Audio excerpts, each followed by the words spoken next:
Agora, nesta noite eu quero que você abra comigo no livro de Jó, capítulo 14, versículo 14. Jó, capítulo 14, versículo 14. Agora, Jó está no Antigo Testamento e é o livro mais antigo do mundo. Não há nenhum livro conhecido no mundo tão antigo quanto o livro de Jó. E ainda assim, Jó faz uma pergunta que tenho certeza que incomoda muitos de vocês nesta noite. Ele faz uma pergunta com a qual todo grande filósofo já lutou. Ele faz uma pergunta com a qual todo grande pensador e intelectual em algum momento se depara. Ele faz a mesma pergunta que um dos maiores cientistas deste país me fez cerca de 3 semanas atrás. Ele disse que a ciência não sabe nada sobre isso, mas ele disse: isso me incomoda e me preocupa. Aqui está a pergunta: se o homem morrer, tornará a viver? Se o homem morrer, tornará a viver? O problema da morte e da vida, ou da vida e da morte. Você nunca pensou sobre isso? Você já foi a um funeral? Por alguns momentos você fica sério, reflexivo. Naquela noite você volta para casa, vai para a cama, pensa sobre isso. Um dia desses, vão me levar até o cemitério. Vão dizer algumas palavras sobre mim. Esse é o fim? Acabou tudo? Você sabe o que a Bíblia diz? A Bíblia diz que há um tempo para nascer e um tempo para morrer. O nascimento é um evento feliz. A morte é um evento trágico. E nós choramos. Se você ler o capítulo 5 de Gênesis, verá a lista de todos aqueles homens que viveram até ficarem velhos. Adão viveu 930 anos, mas morreu. Matusalém viveu 969 anos, mas morreu. Eu li sobre um homem no outro dia no Brasil que dizem ter vivido 134 anos, mas morreu. No fim de toda a vida está a morte. A vida é muito breve, diz a Bíblia. É uma história que se conta. É a lançadeira do tecelão. É uma flor que murcha. É como a erva que seca. Henry Wadsworth Longfellow expressou isso uma vez quando disse: a arte é longa e o tempo é fugaz, e nossos corações, embora firmes e corajosos, ainda assim como tambores abafados, batem marchas fúnebres rumo ao túmulo. E é exatamente para lá que todos nós estamos indo. Está ordenado ao homem morrer uma só vez. Tu morrerás e não viverás. Agora, a grande pergunta é: você está pronto para se encontrar com Deus? Porque a Bíblia diz que está ordenado ao homem morrer uma só vez, vindo depois disso o juízo. Existe algo depois da morte, de acordo com este livro. Agora, mais uma vez eu digo, não posso te levar a um laboratório científico e provar isso para você, mas este livro ensina, de Gênesis a Apocalipse, que esta vida é apenas uma sala de preparação para a eternidade, a outra vida. O Antigo Testamento ensina isso, o Novo Testamento ensina isso, Jesus ensinou isso, os apóstolos ensinaram isso. Se o homem morrer, tornará a viver? Essa é a pergunta que Jó fez. Essa é a pergunta que milhões estão fazendo nesta noite. E a resposta da Bíblia é um retumbante sim. Sim. A vida após a morte.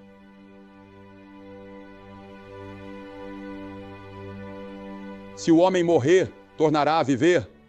Cícero, o grande romano, disse sobre esse assunto: não tenho mais do que conjecturas. Eu passei grande parte da minha vida buscando essa resposta. A senhora Roosevelt, Eleanor Roosevelt, em uma de suas colunas há alguns anos, disse que é instintivo para o ser humano acreditar na vida após a morte. E é mesmo. Você nunca encontra uma tribo em qualquer lugar do mundo, nunca encontra uma cultura, nunca encontra uma civilização em toda a história que não acreditasse em alguma forma de vida após a morte. E quando os primeiros pais peregrinos vieram para este país, pensaram ter encontrado algumas tribos na Nova Inglaterra que não acreditavam, tribos de indígenas que não acreditavam na vida após a morte. Mas logo descobriram, ao se comunicarem com eles, que acreditavam no campo de caça feliz. Sim, o homem, instintivamente, algo dentro dele diz que deve haver uma vida futura, Deve haver algo além desta vida. Mas afinal há apenas uma pessoa com autoridade para falar sobre esse assunto. Porque ele veio do túmulo. Ele ressuscitou. E o nome dele é Jesus Cristo. Há cerca de 2 ou 3 anos tive o privilégio de ter uma entrevista com o chanceler Konrad Adenauer, em seu último ano no cargo de chanceler da Alemanha. Ele me havia convidado, eu estava pregando na Alemanha e ele me convidou para ir vê-lo. E eu não sabia por quê. Fiquei bastante surpreso e, é claro, lisonjeado com o convite. E eu fui. Ele me recebeu.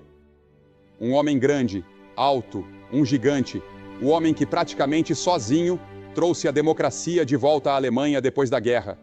E eu me perguntava, o que esse grande homem quer de mim?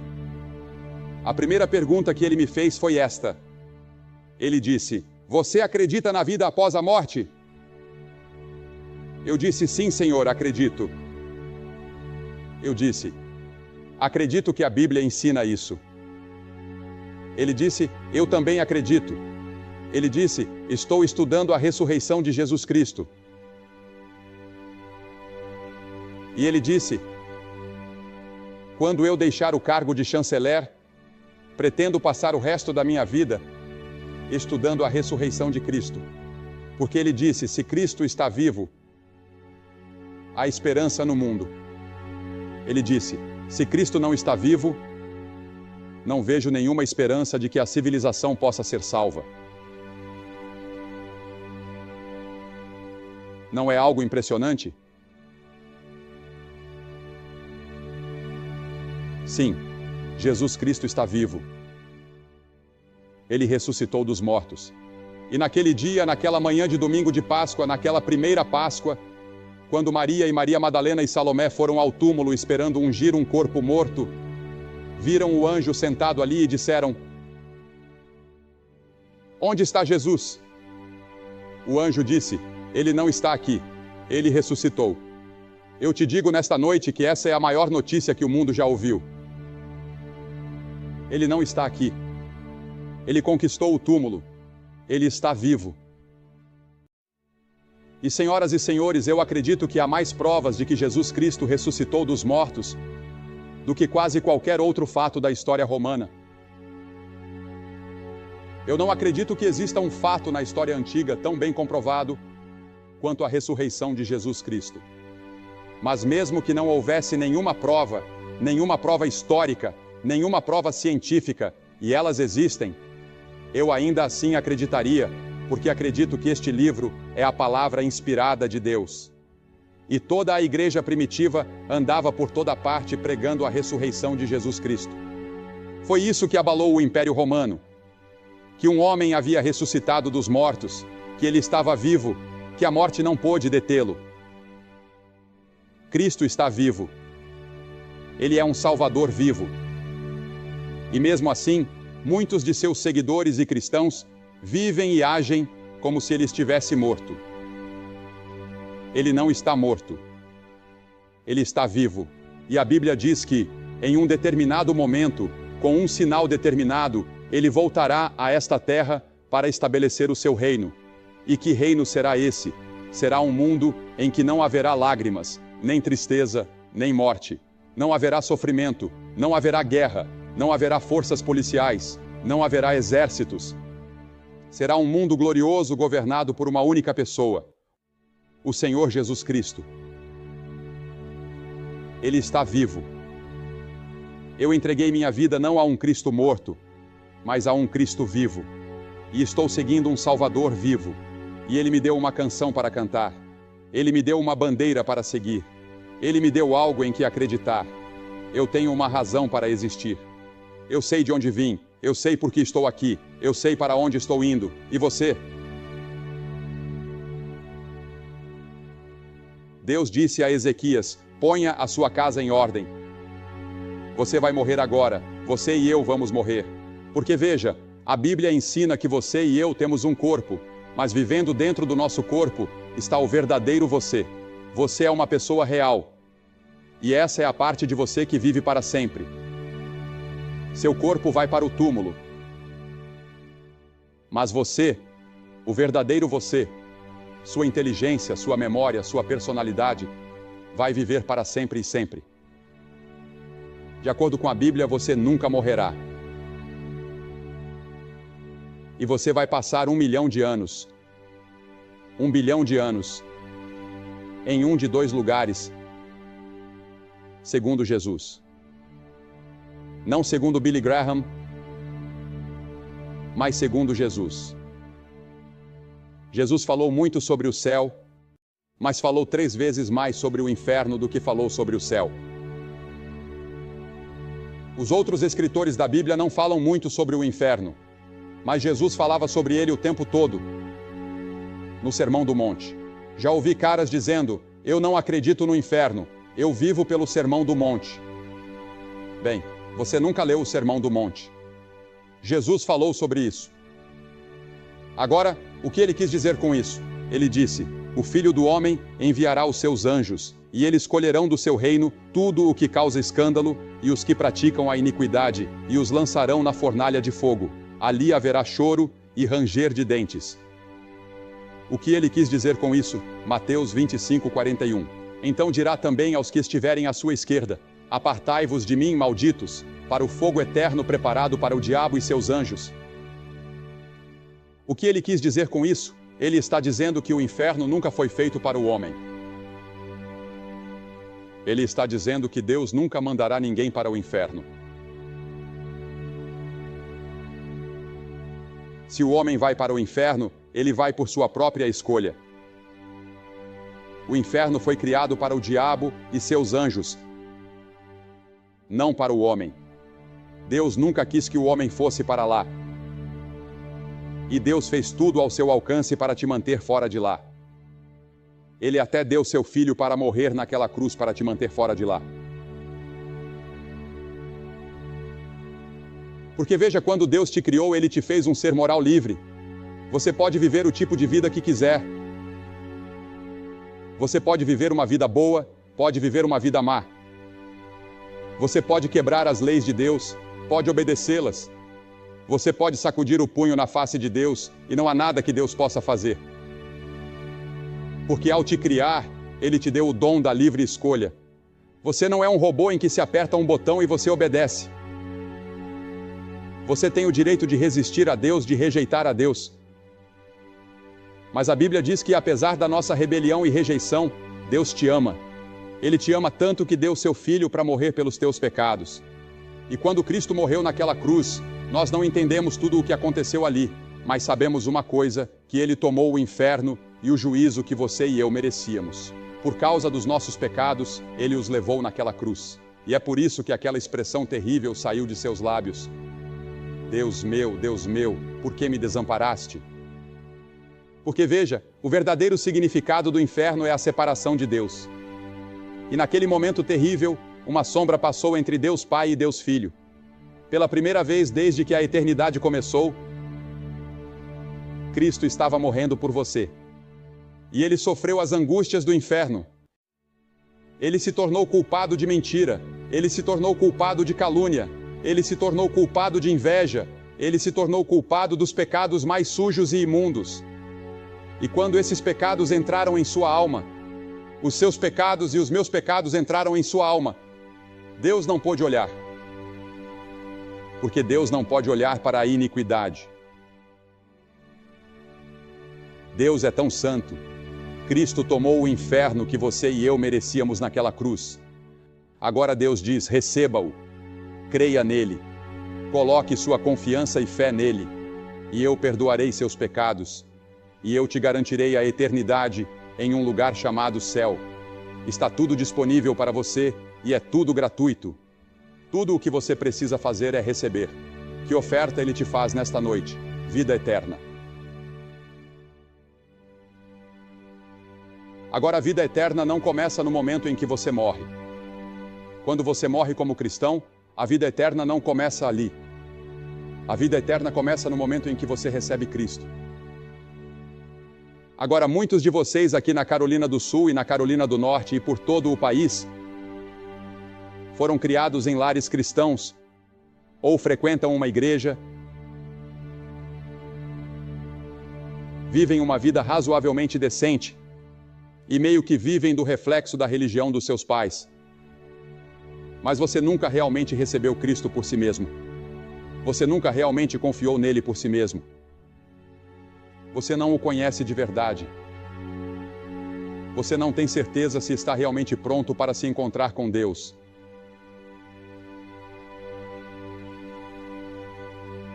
E a Bíblia diz: prepara-te para te encontrares com o teu Deus. Você está preparado? Você tem certeza de que está preparado? Veja, a Bíblia diz: estas coisas vos escrevi a vós que credes no nome do Filho de Deus, para que saibais que tendes a vida eterna. Eu posso estar aqui esta noite sem ser egocêntrico, sem ser presunçoso. Posso estar aqui esta noite e dizer a você, com base na autoridade deste livro: eu sei que meus pecados estão perdoados. Eu sei que vou para o céu. Eu sei que vou viver enquanto Deus viver, porque no momento em que recebi Cristo, me tornei participante da própria vida de Deus. Agora eu vou viver 1 bilhão de anos e terei apenas começado. Eu sei disso, não por causa de qualquer bondade minha. Eu não vou para o céu porque vivi uma vida boa. Eu não vou para o céu porque preguei para grandes multidões. Eu vou para o céu por causa do que Cristo fez naquela cruz. Porque pela graça sois salvos, mediante a fé. E isso não vem de vós, é dom de Deus, não vem das obras, para que ninguém se glorie. Nós não vamos para o céu porque somos bons. Nós não vamos para o céu porque trabalhamos. Nós não vamos para o céu porque pagamos. Nós vamos para o céu por causa do que Ele fez na cruz. E tudo o que eu tenho que fazer é receber. E é tão simples receber Cristo, que milhões tropeçam em sua própria simplicidade. Veja, Deus tornou tudo tão simples que até crianças podem crer. Ele tornou tudo tão simples e tão fácil que um cego, um surdo, um mudo podem crer. Um homem de qualquer raça pode crer. Um homem de qualquer nacionalidade, de qualquer idioma pode crer. E isso é tudo o que Deus diz que você precisa fazer para ir ao céu. Apenas crer. Agora, essa palavra crer é um pouco mais profunda do que talvez você pense. Ela significa compromisso, significa entrega, significa que eu entrego tudo o que tenho a Jesus Cristo e confio somente nele para o meu perdão e a minha salvação. Significa que no momento em que você o recebe, seu nome é escrito no livro da vida. O seu nome está no livro da vida? Você tem certeza de que vai para o céu? Você está preparado para se encontrar com Deus? Se houver a menor dúvida no seu coração esta noite de que você está preparado para se encontrar com Deus, não ouse sair daqui sem resolver isso. Por quê? Porque você pode nunca mais ter outra hora ou outro momento como este. Você não pode vir a Cristo quando quiser. A Bíblia diz: aquele que endurece o coração, sendo muitas vezes repreendido, será quebrantado de repente, sem que haja cura. Milhares de pessoas oraram por esta cruzada. O Espírito de Deus trouxe você aqui. Centenas de pessoas já vieram a Cristo nesta cruzada. O caminho está preparado. O seu coração está preparado. O Espírito de Deus está falando nesta noite. Esta é a hora. Este é o momento. E talvez você nunca mais tenha um momento como este novamente. Eu vou pedir que você entregue sua vida a Cristo, para ter certeza de que o seu nome está escrito no livro da vida, para ter certeza de que você vai para o céu e para receber esta noite a vida eterna. E aqui está como vamos fazer isso. Eu vou pedir que você se levante do seu lugar agora. Centenas de vocês, levantem-se agora e venham aqui à frente deste palco, em pé, silenciosamente e com reverência. Eu vou pedir que ninguém deixe o culto. Por favor, levante-se do seu lugar. Homens, mulheres, jovens, você pode ser membro de uma igreja, pode ser um diácono, pode cantar no coral. Levante-se e venha aqui para frente. E depois que estiverem aqui, eu vou dizer uma palavra a vocês, fazer uma oração, entregar um material e você poderá voltar e se reunir com seus amigos. É só isso. Mas é muito importante que você venha e faça essa declaração pública. Jesus disse: se você não estiver disposto a me reconhecer diante dos homens, eu também não o reconhecerei diante do meu Pai que está no céu. Levante-se e venha agora. Há algo em vir à frente que sela a decisão no seu coração. Levante-se e venha depressa. E eu vou pedir que todos estejam em oração. Inclinem suas cabeças e orem. Orem pela pessoa à sua direita, à sua esquerda, atrás de você, na sua frente. Talvez ninguém jamais tenha orado para que essa pessoa viesse a Cristo. Muitas pessoas já estão a caminho. Levante-se, junte-se a elas e venha. Que hora e que momento maravilhoso para você vir a Cristo. Nós vamos esperar enquanto você vem.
A vocês que estiveram assistindo pela televisão e estarão deixando o culto em apenas um momento, vocês podem tomar a mesma decisão e fazer o mesmo compromisso que estas pessoas estão fazendo aqui.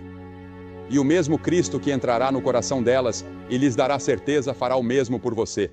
Talvez você esteja sentado em um bar em algum lugar, talvez esteja na sua sala de estar em casa, ou talvez esteja na casa de um amigo, talvez esteja em algum lugar incomum que eu nem consiga imaginar neste momento, e você precisa de Cristo, você precisa de Deus em sua vida. Você pode recebê-lo agora mesmo e ele pode realizar uma transformação tremenda. E então vá à igreja no domingo, converse com um pastor, conte a ele sobre a decisão que você tomou e comece a trabalhar para Cristo e viver nessa nova dimensão de vida, a dimensão espiritual. Boa noite e que Deus abençoe você.